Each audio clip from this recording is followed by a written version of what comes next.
Hey hi friends. So last எபிசோடில் police டிபார்ட்மெண்ட்டில் comedy பீஸாக இருக்கக்கூடிய நம்ம ஆட்களை காட்டியிருப்பாங்க. அவங்களுடைய காமெடியான ஸ்டைல்லே பார்த்தீங்கன்னா ஒரு கேஸை பற்றி விசாரிக்கவும் ஆரம்பிக்கிறாங்க. யாரோ ஒருத்தன் இறந்து போயிருக்கான், அது வந்து தற்கொலை தான் அப்படின்ற மாதிரி மற்ற காமெடி பீஸுங்க எல்லாருமே முடிவு பண்ணாலும் நம்ம ஹீரோ வந்து இல்லை இது வந்து கொலை அப்படின்னு சொல்லி அந்த மாதிரி ஒரு பாயிண்ட் ஆஃப் வியூவில் அந்த கேஸை வந்து விசாரிக்க ஆரம்பிக்கிறான். ஸோ இதுக்கப்புறம் நடக்க போகிறத நம்ம இந்த எபிசோடில் பார்க்கலாம். ஸ்டார்டிங் சீனில் பார்த்தீங்கன்னா அடுத்து நம்ம ஜங்கு அப்புறம் மூன் அவங்க ரெண்டு பேரும் பார்த்தீங்கன்னா ஒரு காருக்குள்ளே உட்காந்துட்டு இருப்பாங்க. எதுக்காக அப்படின்னா இப்போ இறந்து போனால அந்த பையன், ஸோ அவனுடைய பேர் நம்ம மின் அப்படின்னு சொல்லி வச்சுக்கலாம். அந்த பையன் ஒரு நாள் வீட்டுக்கு நடந்து போகக்கூடிய அந்த சிசிடிவி கேமரா ஃபுட்டேஜ் எல்லாத்தையுமே இவங்க பார்க்கும்போது அந்த பையனை ஃபாலோ பண்ணிட்டு யாரோ ஒருத்தன் பின்னாடியே வந்திருப்பான்ல, அவனை கூட பார்த்து நம்ம டேன் சொல்லியிருப்பான்ல இவன் வந்து ஒரு ஃப்ராடு, நான் வந்து இவங்கிட்ட தான் என்னோட லேப்டாப்பை ஏமாந்துட்டேன் அப்படின்லாம் சொல்லியிருப்பான்ல. ஸோ அந்த திருட்டு பையனை பிடிச்சி ஏதாவது கொஞ்சம் விசாரிக்கலாம், ஏன்னா அன்றைக்கி அந்த இறந்து போன மின்னுன்ற பையனை அவன் ஃபாலோ பண்ணிட்டு போயிருக்கான்ல அப்படின்னு சொல்லி தான் இவங்க ரெண்டு பேரும் இப்படி காருக்குள்ளே ரெண்டு பேரும் உட்காந்துட்டு இருப்பாங்க. அப்போது அந்த ஜங்கு இருக்கான்ல அவன் மட்டும் பார்த்தீங்கன்னா ஃபோனில் ஏதோ ஒன்று நோண்டிக்கிட்டே இருக்கான். டேய் என்னடா வந்த வேலையை விட்டுட்டு ஏதோ ஃபோனில் நோண்டிக்கிட்டே இருக்க, என்னாச்சு உனக்கு அப்படின்னு மாதிரி கேட்க, சார் அது ஒன்றும் இல்லை, இது ஒரு கேமு, ஆன்லைன் கேமு, நிறைய பணம்லாம் இதில் வின் பண்ணலாம், பார்த்தீங்களா நான் எவ்வளோ பாயிண்ட்ஸ் எடுத்து எவ்வளோ பணம் வின் பண்ணியிருக்கேன்னு அப்படின்னு சொல்லும்போது நம்ம மூணும் பார்த்துட்டு டேய் போடா போய் உருப்படுற வேலையை பாடுறா அப்படின்னு சொல்லி திட்டிடுறாரு. அப்போது அங்கே பக்கத்தில் இருக்க ஒரு சூப்பர் மார்க்கெட்டுக்கு யாரோ ஒருத்தன் கொஞ்சம் ஃபேஸ் எல்லாம் கவர் பண்ணிட்டு போகிற மாதிரி தெரியுது. இவன் தான் கண்டிப்பாக அந்த ஃப்ராடு பையன் அப்படின்னு சொல்லிட்டு ரெண்டு பேரும் பார்த்தீங்கன்னா அப்படியே அந்த சூப்பர் மார்க்கெட்டுக்குள்ளே போகிறாங்க. போயிட்டு இவங்க பாட்டுக்கு அவனை செக் பண்ணி பார்க்குறாங்க, இவன் என்ன கொண்டு வந்திருக்கான் அப்படின்லாம் பார்க்கும்போது ஆக்சுவலாக அவன் வந்து ஒரு டெலிவரி பண்ணுற பர்சன் போல், ஏதோ செல்லை தான் இப்போ எடுத்துகிட்டு போயிட்டு இருக்கான் போல, சாரிப்பா நாங்கள் தெரியாமல் அவனை வந்து செக் பண்ணிட்டோம் அப்படின்னு சொல்லிட்டு எல்லாத்தையுமே அவங்ககிட்டே கொடுத்துட்டு மறுபடியும் இவங்க ரெண்டு பேருமே பார்த்தீங்கன்னா வெளியே போகலான்னு பார்க்கும்போது இப்போ அவனும் ஒருத்தன் உள்ள வரான், அவனும் கொஞ்சம் தினுசாக இருக்கான். ஸோ அதை பார்க்கும்போதே நம்ம மூணுக்கு தெரிஞ்சிச்சு இவன் தான் கண்டிப்பாக அந்த ஃப்ராடு பையன் அப்படின்னு சொல்லிட்டு நம்ம மூணு பார்த்தீங்கன்னா அப்படியே ஜங்கு கிட்ட சொல்கிறான், டேய் கண்டுபிடிச்சினடா அந்த ஃப்ராடு பையன் பருப்பு தான் உள்ளே போகிறான் அப்படின்னு சொல்லிட்டு இவங்க ரெண்டு பேரும் அப்படியே உள்ளே வந்து இந்த டோரை வேற லாக் பண்ணிடுறானுங்க, இந்த நாயை நம்ம தப்பிக்க விடக்கூடாது அப்படின்னு சொல்லிட்டு. பட் அவனுக்கு தெரிஞ்சு போச்சு இவங்க போலீஸ்காரங்க தான் நம்மளை பிடிக்க வந்திருக்காங்க அப்படின்ட்டு. ஸோ உடனே பார்த்தீங்கன்னா இந்த சூழல் அடிக்கிற பேட் இருக்கும்ல அதை கையில் எடுத்து நிற்கிறான், ஏய் பக்கத்தில் வந்தீங்க நான் உங்களுக்கு ஷாக் கொடுத்துருவேன் அப்படின்னு சொல்லிட்டு நிற்கும் போது அவங்களும் டே கொஞ்சம் பொறுமையாக எதுவாக இருந்தாலும் பேசி தீர்த்துக்கலாம் அப்படின்னு சொல்லி பயந்துட்டு இருக்கானுங்க. என்னமோ அது பெரிய நியூக்ளியர் ஆயுதம் மாதிரி பயப்படுறானுங்க. இதை பார்த்துட்டு அங்கே இருக்க சேல்ஸ் கேலும் சொல்கிறா, ஐயா அதில் பேட்டரியே இல்லை ஒர்க் ஆகாது அப்படின்னு சொல்ல உடனே பார்த்தீங்கன்னா மறுபடியும் பிடிக்க வரும்போது இவன் அதை தூக்கி போட்டு இந்த தீ அணைக்கிற பொருள் இருக்கும்ல அதை எடுத்துடுறான். இங்கே பாருங்க பக்கத்தில் வந்தீங்க நான் இது எல்லார் மேலேயும் அப்படியே தெளிச்சு விட்டுருவேன் பார்த்துக்கோங்க அப்படின்னு சொல்ல, டே வேணண்டா சொன்னா கேளு அப்படின்னு சொல்லிட்டு இருக்கும்போது அவன் டக்குன்னு அதை வந்து அடிக்க ஆரம்பிச்சிடறான். ஸோ எல்லா பக்கமும் அப்படியே புகை மூட்டமாக போயிட்டு இருக்குது. அந்த புகைக்கு நடுவில் நம்ம ஜங்கு வேற பார்த்தீங்கன்னா ஒரு இமேஜினேஷனுக்கு போயிடுறாரு. அதாவது இவர் ஏதோ ஒரு போர்க்களத்தில் இருக்க மாதிரியும் சுற்றி நிறைய பேர் வந்து அடிபட்டு செத்துட்டு இருக்க மாதிரியும் நிறைய பேர் ஷூட் பண்ணிட்டு இருக்க மாதிரியும் இப்படிலாம் ரொம்ப கொடூரமாக நினச்சி பார்த்துட்டு இருக்காரு. ஸோ இப்படி இவர் தட்டி தவழ்ந்து போயிட்டு இருக்கும்போது நம்ம மூ அங்கே வந்து தலை அடிக்கிறாரு, டே பைத்தியக்காரா என்னடா பண்ணிட்டு இருக்க அப்படின்னு சொல்லும்போது, ஐயோ மூ உங்களுக்கு ஏதாவது ஆயிடுச்சா, நீங்களும் வந்து என் கூட இப்படி படுத்துக்கோங்க அப்பதான் தப்பிப்பீங்க அப்படின்னு சொல்ல, டே என்னடா உளறிட்டு இருக்க அப்படின்னு சொல்லி மறுபடியும் ரெண்டு அடி அடிக்கும் போது தான் இவர் கொஞ்சம் சுயநினைவே வராரு. பட் இருந்தாலும் இந்த சூப்பர் மார்க்கெட்டில் அங்கங்கே பயத்தில் உட்காந்துட்டு இருப்பாங்கல்ல இங்கே கேஷியர் லேடி அவங்களெல்லாம் பார்க்கும்போது மறுபடியும் அந்த வார் நடக்கிற இடத்துக்கே போயிடுறாரு. இவங்களெல்லாம் பார்க்கும்போது அந்த எதிரி படை வீரர்கள் அப்படின்ற மாதிரி அவருக்கு தோண ஆரம்பிக்குது. ஸோ இப்படி ஒரு கபாலத்தில் அடிபட்டு ஒரு மாதிரி கற்பனையில் இருக்கும்போது நம்ம மூதான் பார்த்துட்டு டக்குன்னு அந்த ஃப்ராடுகார பையனை பிடிச்சிடறான் அங்கேருந்து தப்பிச்சு போக பார்க்கும்போது. அப்பன்னு வேற பார்த்து இவரும் பின்னாடி நின்றுக்கிட்டு ஒரு மாதிரி ஷூட் பண்ணுற மாதிரி குச்சி எடுத்து வச்சுட்டு இருக்காரு நம்ம ஜங்கு. ஸோ இப்படி இவங்க ரெண்டு பேரும் காமெடி பண்ணி இந்த இடத்துல அந்த ஃப்ராடுகார பையனை பிடிச்சிடுறாங்க. அதுக்கப்புறம் அந்த ஃப்ராடுகார பையனை இவங்களுடைய ஆஃபீஸ் ரூமுக்கு தான் கூட்டு போகிறாங்க. இவங்க கிட்ட இப்போ லாக்அப் இல்லை அப்படின்றதுனால இந்த குழந்தைங்க விளையாடுற இடத்துல தான் மறுபடியும் அவனை பிடிச்சி கட்டி வைக்கிறாங்க. அதுக்கப்புறம் நம்ம ஹீரோ கிட்ட இந்த விஷயத்தை வந்து சொல்கிறாங்க நம்ம மூணும் ஜங்கும், சார் அந்த மின்னுன்ற பையன் இறந்து போன கேஸில் நமக்கு ஒரு ஃப்ராடுகார் பையன் கிடச்சிருக்கான் சார் அப்படின்னு சொல்ல, யார் அவன், அவனுக்கும் இந்த கேஸுக்கும் என்ன சம்பந்தம் சார், நாங்கள் ஒரு சிசிடிவி ஃபுட்டேஜ் பார்த்தோம் சார், அதில் அந்த மின் வீட்டுக்கு போயிட்டு இருக்கும்போது அவனை ஃபாலோ பண்ணிக்கிட்டே இந்த ஃப்ராடுகார் பையன் போயிருக்கான் சார், அதனால தான் நாங்கள் அவனை விசாரிக்கிறதுக்காக இங்கே பிடிச்சிட்டு வந்திருக்கோம் அப்படின்னு சொல்ல, ஓ அப்படியா பயங்கரமான பிரில்லியண்டான ஆளுங்களாக தான் இருக்கீங்க நீங்கள், சரி ஓகே நீங்கள் போய் விசாரிச்சு என்ன டீட்டெயில்ஸ் கலெக்ட் பண்ண முடியுமா கலெக்ட் பண்ணுங்க அப்படின்னு சொல்லிடுறான். இதே நேரத்தில் பார்த்தீங்கன்னா இந்த பக்கம் நம்ம டேன் இருக்கான்ல அவன் வந்து அந்த ஃப்ராடை ஒரு மாதிரி பயன்படுத்திட்டு இருக்கான், டேய் உனக்கு தூக்கு தண்டனை தான் கிடைக்க போகுது, நீ பண்ண தப்புக்கலாம். சார் சார் என்ன சார் சொல்கிறீங்க, நான் என்ன சார் தப்பு பண்ணேன், என்ன தப்பு பண்ண நான் கேட்குறேன், ஏண்டா என்னோட லேப்டாப்பை நீ தான் ஆட்டை போட்டு போனேன் அதை என்கிட்ட கொடு அப்படின்னு சொல்லிட்டு இருக்கும்போது அவனும் சார் அது தெரியல சார் நான் நிறைய பேர்ட்டு ஆட்டை போட்டிருக்கேன் அப்படின்னு சொல்லிட்டு இருக்கும்போது இவனும் கோவத்தில் அங்கே இருக்க பொம்மையை வச்சு அடிச்சிட்டு இருக்கான். அப்புறம் விசாரணை பண்ணுறதுக்குன்னு கூட இங்கே குழந்தைங்களோட ரூமில் தான் ஒரு இடத்துல உட்கார வச்சு நம்ம மூ வந்து அவனை விசாரிச்சுட்டு இருக்காரு. சொல்லுடா எல்லாத்தையும் அப்படின்னு சொல்லி கேட்க, சார் என்னதை சொல்லணும், டேய் வந்தேன்னு வச்சுக்கேன் அவ்வளோதான் எல்லா உண்மையுமே ஒழுங்காக சொல்கிறா, சார் என்னதை பற்றி நீங்கள் கேட்குறீங்கன்னு எனக்கு தெரியலையா சார் அப்படின் போது, டேய் எதுவுமே தெரியாத மாதிரி நடிக்காத, இந்த மின்னு சாகிறதுக்கு முன்னாடி நீ அவனை ஃபாலோ பண்ணிட்டு போனல அப்படின்னு சொல்லும்போது, என்ன சார் சொல்கிறீங்க மின்னு செத்து போயிட்டானா சார், நானும் அவனும் ஒரு ஃப்ரெண்ட்ஸ் சார், என்னோட எக்ஸ்கேல் ஃப்ரெண்டை அவன் லவ் பண்ணிட்டு இருந்தான்னு சொல்லி கொஞ்ச நாளைக்கு நான் அவன் கூட சண்டை போட்டுட்டு இருந்தேன் சார், அதுக்கப்புறம் அன்னைக்கு அவன் கோவத்தில் இருந்தான் ஏதோ அப்செட்டாக இருந்தான்னு சொல்லிட்டு நான் அவன் கூட குடிக்கலாங்கிறதுக்காக தான் சார் அவன் பின்னாடி போயிட்டு இருந்தேன், மற்றபடி நாங்கள் ரெண்டு பேரும் அப்பப்போ சண்டை போட்டாலும் அப்பப்போ ஒன்று சேர்ந்துப்போம் சார், இதுதான் சார் உண்மை, தயவு செஞ்சு நீங்கள் என்னை வந்து கொலகாரன்ற அளவுக்குலாம் எக்ஸ்பெக்ட் பண்ணாதீங்க சார் அப்படின்னு சொல்லும்போது, சரி ஓகே அப்படின்னு சொல்லிட்டு இவர் எல்லாத்தையுமே பார்த்தீங்கன்னா டைப் பண்ண ட்ரை பண்ணுவார். பட் நம்ம மூணுக்கு பார்த்தீங்கன்னா டைப் பண்ண பண்ணவே வரல. சரி வேற வழி இல்லாம அவன்கிட்டயே லேப்டாப் கொடுத்து, டேய் உன்னை பத்தி நீ சொன்னது எல்லாமே இப்போ டைப் பண்ணு அப்படின்னு சொல்ல அவனும் அதெல்லாம் டைப் பண்ணிட்டு இருப்பான். பட் போக போக பாத்தீங்கன்னா ஏதோ அவன் ஒரு போலீஸ்கார மாதிரியும் நம்ம மூணு வந்து ஒரு கைதி மாதிரியும் விசாரிக்க ஆரம்பிக்கிறான். சார் உங்க பேர் என்ன, உங்க வீட்டு அட்ரஸ் எங்க இருக்கு, நீங்க என்ன போஸ்டிங்ல இருக்கீங்க அப்படி இப்படின்னு சொல்லிட்டு அவங்ககிட்ட கேள்வி கேட்கும்போது வந்தேன்னு வச்சுக்கேன் பல்லெல்லாம் செதறிடும். நான் உன்ன கேள்வி கேட்கலான்னு இருந்தா நீ என்ன கேள்வி கேட்கறியா அப்படின்னு சொல்லிட்டு ஒரு மாதிரி திட்டிட்டு இருக்கான். ஸோ இப்படி ரொம்பவே காமெடியா இந்த விசாரணை எல்லாம் முடிச்சதுக்கு அப்புறம் நம்ம ஹீரோவை தவிர காமெடி பீஸுங்க 4 பேர் மட்டும் பாத்தீங்கன்னா ஒரு ஹோட்டல்ல உட்காந்து சாப்பிட்டுட்டு இருப்பாங்க. அப்போ எல்லாருமே சேர்ந்து இப்போ அந்த மின்ன்ற பையன் இறந்து போன கேஸ் இருக்குல்ல அதை பத்தி தான் பேசிட்டு இருப்பாங்க. அப்போ நம்ம சியோவும் சொல்றா, இந்த கேஸை வந்து நம்ம தேவையில்லாம இப்படி எடுத்துட்டு இருக்கோம்னு நினைக்கிறேன், இது தற்கொலையா தான் இருக்கும். அதுவும் இல்லாம அவன் வேலை பார்த்த அந்த கம்பெனில போயிட்டு அங்க இருக்கக்கூடிய ஓனர்ஸ் எல்லாம் பார்க்கும்போது அவ்வளோ தப்பானவனுங்களா எனக்கு ஒன்றும் தெரியல. அதுவும் இல்லாம அங்க இருக்க ஓனரை விட இன்னொருத்தன் கோஃபவுண்டர் மாதிரி ஒருத்தன் தான். அவனுடைய போட்டோஸ் எல்லாமே நாங்க பார்த்தேன், ரொம்பவே அழகா இருந்தான் பாக்குறதுக்கு, ஒரு பெரிய கேப்பப் ஐடல் மாதிரி இருந்தான். அவனுடைய பேர் கூட ஜாங்குன்னு நினைக்கிறேன். பட் என்ன பண்றது, அழகா இருந்தாலும் இந்த காலத்தில் நிறைய பேர் தப்பெல்லாம் பண்றானுங்கல்ல அப்படின்னு சொல்லும்போது உடனே நம்ம டேனோ அப்படின்னா நானும் ஒரு பெரிய தப்பெல்லாம் பண்ண ஆளா இருப்பேன்ல, ஏன்னா நான் ரொம்ப பார்க்க அழகா இருக்கேன்ல அப்படின்னு சொல்லிட்டு அவன் பைத்தியக்காரன் பேசும்போது எல்லாருமே சேர்ந்து திட்டுறாங்க, நீ பார்க்கவே கேவலமா இருக்கடா, நீ எப்படி அழகா இருக்குன்னு சொல்லலாம் அப்படின்ட்டு. அப்புறம் அடுத்து நம்ம மூணு என்ன சொல்றாருன்னா, நம்ம இருக்க வேண்டிய ரேஞ்சுக்கெல்லாம் நம்ம வேற எங்கேயாவது பயங்கரமான ஒரு இடத்துல போயிட்டு சாப்பிடணும், அதை விட்டுட்டு இந்த இத்து போன கடையில் வந்து சாப்பிட வேண்டியதா இருக்கு அப்படின்னு சொல்லிட்டு இருக்கும்போது அந்த கடையோட லேடி ஒருத்தங்க இருப்பாங்க. அவங்க பார்த்தீங்கன்னா போய் சாப்பிட வேண்டியதானடா, எதுக்காக இங்கே வந்து சாப்பிட்றீங்க அப்படின்னு சொல்லிட்டு ஒரு மாதிரி பேசும்போது மூணும்,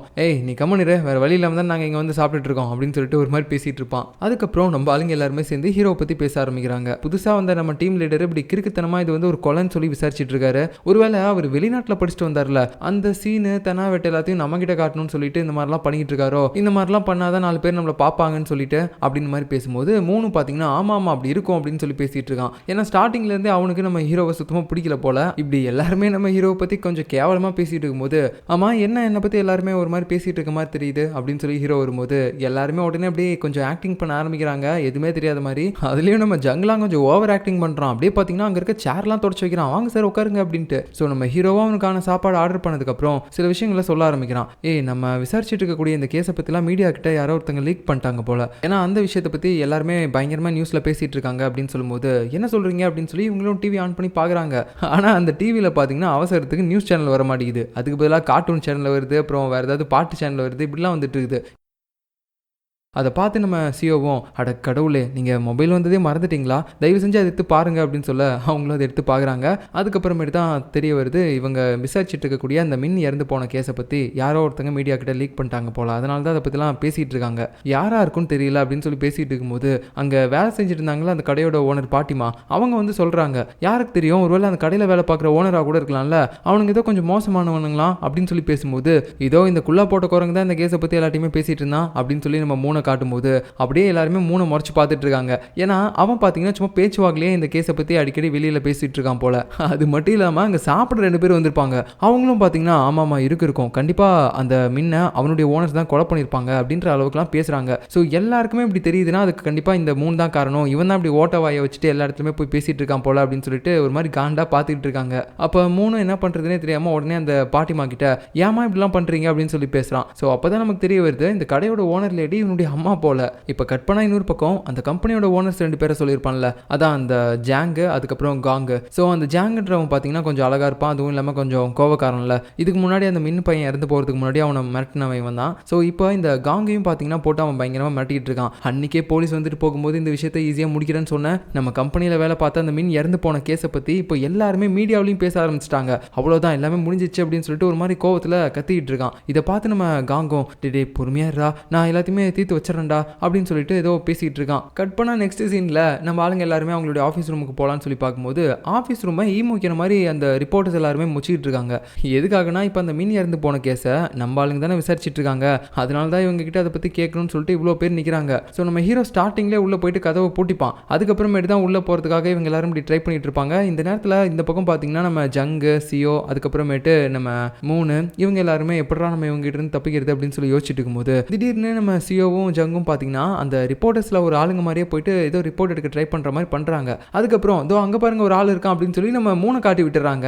எல்லாருமே பாத்தீங்கன்னா இப்போ மூணு கிட்ட போகும்போது இவங்க 2 பேரும் ஹாயா உள்ள போயிடுறாங்க. அதுக்கப்புறம் நம்ம மூணு அந்த ரிப்போர்ட்டர்ஸ் கூட்டத்துக்குள்ள அப்படியே சிக்கி சின்ன பணம் ஆயிடுறாரு. அப்புறம் எப்படியோ கஷ்டப்பட்டு உள்ள வந்துடுறாரு. இவர் உள்ள வந்ததுக்கு அப்புறமும் ரிப்போர்ட்டர்ஸ் எல்லாம் வெளியில யாரோ ஒருத்தங்க நச்சரிச்சிட்டு இருக்காங்களே, யார் அப்படின்னு சொல்லி பார்த்தா அது பாவம் அந்த டேனு. ஸோ அவனும் அப்படி இப்படின்னு கஷ்டப்பட்டு உள்ள வந்துடுறான். ஆமா நம்மளுடைய லீடர் எங்க இருக்காரு அப்படின்னு சொல்லி கேட்க, இதோ உள்ளதா இருந்தாரு போய் பாரு அப்படின்னு சொல்ல இவனும் பார்த்தீங்கன்னா அந்த மின் இறந்து போனால அவனுடைய போஸ்ட்மார்ட்டம் ரிப்போர்ட்டை தான் எடுத்து வந்திருக்கான் போல. அந்த மின் இறந்து போன கேஸில் இருக்க ரிப்போர்ட்டை நான் எடுத்துட்டு வந்துட்டு சார் அப்படின்னு சொல்லி அவன் காட்டும்போது சேர்ல எவனோ ஒருத்தன் குட்டியுண்டு உட்காந்துட்டு இருக்கான். சார் நீங்களா இது அப்படின்னு சொல்லி இவன் ஷாக்கிங்கோட பார்க்கும்போது அப்படியே நம்ம ஹீரோ மாதிரியே பார்த்தீங்கன்னா அந்த சின்ன பையன் ஒரு மாதிரி சாக்லேட்லாம் எடுத்து வாயில போட்டுட்டு இருக்கான். ஸோ அவனுடைய மேனரிசம் எல்லாமே அப்படியே மேட்ச் ஆகுது ஹீரோ மாதிரியே. ஆக்சுவலாக இந்த இடத்துல விளையாண்டு இருந்தாங்கல்ல சின்ன பசங்க, அதுல இருந்த ஒருத்தன் தான் அப்படியே பார்க்க நம்ம ஹீரோ மாதிரியே பண்ணிட்டு இருக்கான். இதை பார்த்து ஷாக் ஆகிட்டு நம்ம டேன் வெளியே ஓடி வந்துடுறான். டேய் நம்ம சார் குட்டி ஆயிட்டாரா அப்படின்னு சொல்ல, எது குட்டி ஆயிட்டாரா என்னடா உளறிட்டு இருக்கா அப்படின்னு சொல்லி எல்லாருமே ஷாக்கிங்கோட பார்க்கும்போது இந்த பக்கம் நம்ம ஹீரோ சிரிச்சிட்டே வரான். டேய் அவன் இங்கிருந்து சின்ன பையன்டா அப்படின்னு சொல்லிட்டு ஐயோ அப்படியா சார் ஓகே அப்படின்னு சொல்லிட்டு அப்புறம் அந்த டெத் ரிப்போர்ட் எல்லாமே பார்த்தீங்கன்னா கொடுக்குறான். அதை வாங்கி நம்ம ஹீரோவும் படிக்கலாம் அப்படின்னு சொல்லி போகும்போது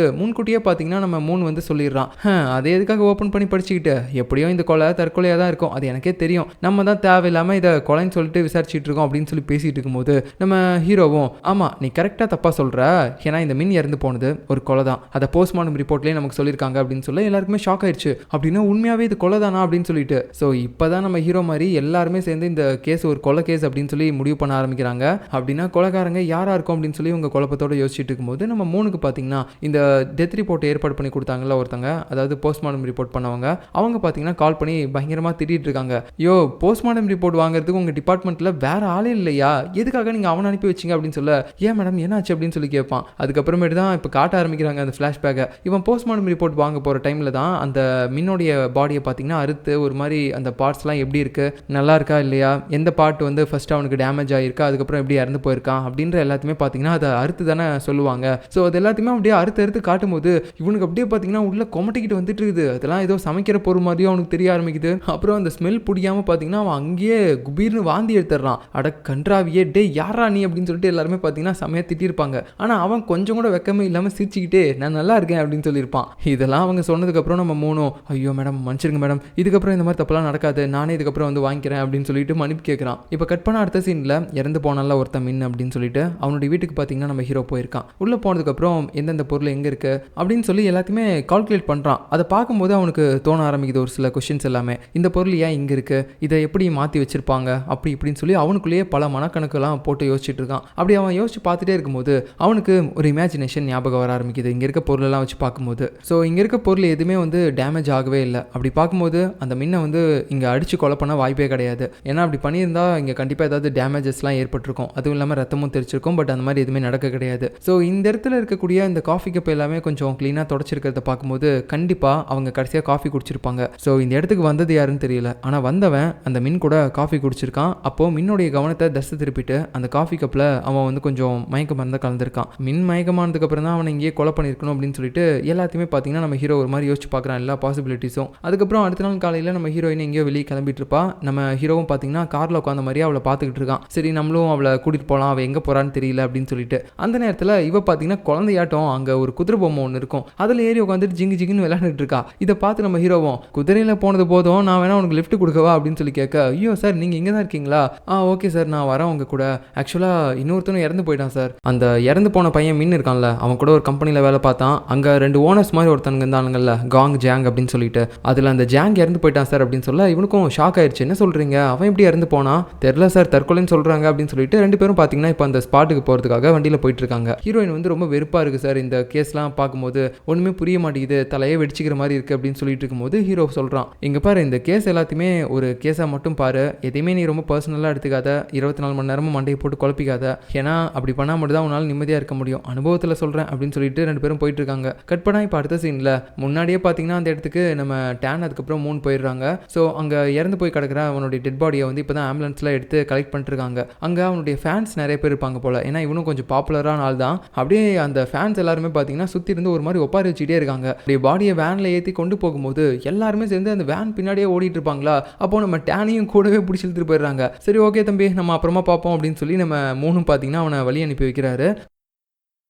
கட் பண்ண அடுத்த சீனில் நம்ம ஆளுங்க எல்லாருமே இப்போது இந்த கேஸை பற்றியும் உட்காந்து விசாரித்து பேச ஆரம்பிக்கிறாங்க. ஸோ ப்ரொஜெக்டரில் ஒருத்தங்களுடைய மொபைலை ஸ்க்ரீன் ஷேர் பண்ணி தான் இதெல்லாமே பேசுகிறாங்க. அது யாருடைய மொபைல்னு பார்த்தீங்கன்னா நம்ம சியோவோட மொபைல். ஆக்சுவலாக இந்த மின் பையன் இறந்து போனதுக்கப்புறம் அந்த விஷயம் மீடியாவிலலாம் லீக் ஆனதுக்கப்புறம் அதை கேட்டு அந்த கம்பெனியில் இருந்த 2 ஓனர்ஸில் இப்போ இறந்து போனால ஒருத்தன் தற்கொலை பண்ணி அதான் அந்த ஜாங்கு. ஸோ அவன் பார்த்தீங்கன்னா ரொம்ப கோவத்தோடு அவனுடைய எம்ப்ளாயிஸ் கிட்ட நடந்துக்கிற அந்த வீடியோஸ்லாம் இருக்கும். ஸோ இதெல்லாம் வச்சு பார்க்கும்போது இவன் ஒர்க் பண்ணும்போது நிறைய ப்ரெஷரில் இருந்திருப்பான் போல், அதனால தான் தற்கொலை பண்ணிக்கிட்டான் போல் அப்படின்னு சொல்லி நம்ம சியோ பார்த்தீங்கன்னா அவளுடைய மொபைலில் இருக்க அந்த வீடியோஸ் எல்லாத்தையுமே ஸ்க்ரீன் ஷேர் பண்ணி சொல்லிக்கிட்டு இருக்கா. அவள் கையில் ஒரு பெண்ணை வச்சு ஆட்டி தான் பேசிகிட்டு இருப்பா. அப்போ தெரியாதனமா அந்த பெண் கீழே விழுந்துருமா. உடனே அவள் இதை எடுக்கிறதுக்காக கீழே குனியும் போது அவள் ப்ரொஜெக்டரில் அவளுடைய மொபைலில் தெரியறது தானே ஷேர் பண்ணி பார்த்துட்டு இருப்பாங்க. ஸோ அந்த இதில் பார்த்தீங்கன்னா இப்போ கீழே வந்து ஒரு மெசேஜ் வருது. இந்த மாதிரி உங்களுடைய 35வது மேட்ச் வந்து மேட்ச் ஆயிடுச்சு, இவங்க வந்து உங்களுக்கு ஓகே சொல்லிட்டாங்க அப்படின்னு சொல்லி ஒரு மெசேஜ் பாப்பா பார்க்குது. அதாவது இந்த கல்யாணம் பண்ணி வைக்கிற மாதிரி ஜோடி செட் பண்ணுற ஒரு ஆப் இருக்கும்ல, அதில் இது வரைக்கும் இவன் 35 பேர் செலக்ட் பண்ணி அவங்க எல்லாருக்கூடையும் பேசி பழகிருக்கா. பட் யாரையுமே பிடிக்கல போல. அதில் இப்போ 35வது ஒருத்தன் கிடைச்சிருக்கான் போல. அவன் வந்து ஓகே சொல்லியிருக்கான், நீங்கள் வந்து அவங்க கூட பேசி பழகுங்க அப்படின்னு சொல்லிட்டு அதில் மெசேஜ் பண்ணியிருக்காங்க. அதுக்கப்புறம் இன்னொரு மெசேஜும் வருது. இந்த மாதிரி உங்களுக்கு அதிகமாக ஆய் போலேன்னு சொன்னீங்கல்ல, இந்த மருந்து சாப்பிட்டீங்கன்னா ஆய் போவோம் அப்படின்னு சொல்லிட்டு இன்னொரு மெசேஜும் வருது. ஸோ இதெல்லாம் பார்க்கும்போது இவங்கெல்லாம் ஷாக் ஆகி உறைஞ்சு போயிருக்காங்க. என்ன இந்த பொண்ணுக்கு இப்படிலாம் பிரச்சனை இருக்குதா அப்படின்னு சொல்லிட்டு. அதுக்கப்புறம் அவள் பேனாவை எடுத்துடுறா. அவள் எடுக்கும்போது எல்லாருமே ஒரு மாதிரி அவளே ஒத்து பார்க்குறாங்க. ஏன் என்னாச்சு, என்ன எல்லாரும் ஒரு மாதிரி பார்க்குறீங்க? இல்லை ஒன்றுமே இல்லை அப்படின்னு சொல்லிட்டு எல்லாருமே சமாளிக்கிறாங்க. ஸோ இப்போ கட் பண்ணால் அடுத்து நைட்டு நம்ம ஜங்கு அப்புறம் ஹீரோ இவங்க 2 பேருமே பார்த்தீங்கன்னா இப்போ 2வதாக இருந்து போனால ஜங்கு, அவன் கடைசியாக தங்கியிருந்த அந்த அப்பார்ட்மெண்ட்டுக்கு தான் போகிறாங்க. ஸோ அந்த இடத்துல ஏதாவது எவிடன்ஸ் கிடைக்குமா அப்படின்னு சொல்லி பார்க்கறதுக்கு இப்படி 2 பேருமே போகும்போது ஸ்டார்டிங்கில் நம்ம ஜங்கு மட்டும் சார் நீங்கள் மேலே போங்க, நான் இங்கே சிசிடிவி கேமரா ஃபுட்டேஜெல்லாம் கலெக்ட் பண்ண முடியுதான்னு பார்க்குறேன் அப்படின்னு சொல்லிட்டு அவன் பார்த்தீங்கன்னா ஃபஸ்ட்டு நம்ம ஹீரோ அனுப்பி விட்டுறான். நம்ம ஹீரோவும் உள்ளே வந்துட்டு வழக்கம் போல் கண்ணிலே ஸ்கேன் பண்ணுறான். எல்லா பொருளும் எங்கெங்கே இருக்குது, எதனால் இங்கே இருக்குது, அப்புறம் இது இங்கே வந்ததுக்கான காரணம் என்ன அப்படி இப்படின்னு சொல்லிட்டு ஒரு மாதிரி எல்லாத்த பற்றியும் பார்த்தீங்கன்னா மைண்ட்லேயே கால்குலேட் பண்ணுறான். அப்படி அவன் பண்ணிட்டு பார்த்துட்டே இருக்கும்போது நம்ம ஜங்கு வந்துடுறான். சார் என்ன சார் இவனுங்க மேனேஜ்மெண்ட்டில் சிசிடிவி கேமரா ஃபுட்டேஜ்லாம் தரமாட்டோம், அதெல்லாம் வந்து ரொம்ப ப்ரைவசியான விஷயம் அப்படின்ட்டுக்கிறானுங்க அப்படின்னு சொல்லிட்டு இவன் பேசிகிட்டு இருக்கான். அதை கேட்டு நம்ம ஹீரோவும் இதெல்லாம் எனக்கு ஃபஸ்ட்டே தெரியும்டா, சரி கதவை யாரோ ஒருத்தங்க தட்டுறாங்க பாரு யாருன்னு அப்படின்னு சொல்ல இவனும் போய் பார்க்குறான். யாராக இருக்கும் இந்த நேரத்துக்கு வந்திருக்காங்க, அதுவும் நாங்கள் இந்த வீட்டில் இருக்கோம்னு சொல்லி அவங்களுக்கு எப்படி தெரியும் அப்படின்னு சொல்லி ஒரு சந்தேகத்தோடயே யோசிச்சுட்டு போய் பார்க்குறான். பார்த்தா அந்த இடத்துல டெலிவரி பண்ண வந்த ஒருத்தர் இருக்கான். ஏதோ ஜூஸ் ஆர்டர் பண்ணியிருக்கீங்க, காசுலாம் முன்னாடி பே பண்ணிட்டீங்க அப்படின்னு சொல்லிட்டு கொடுக்கும்போது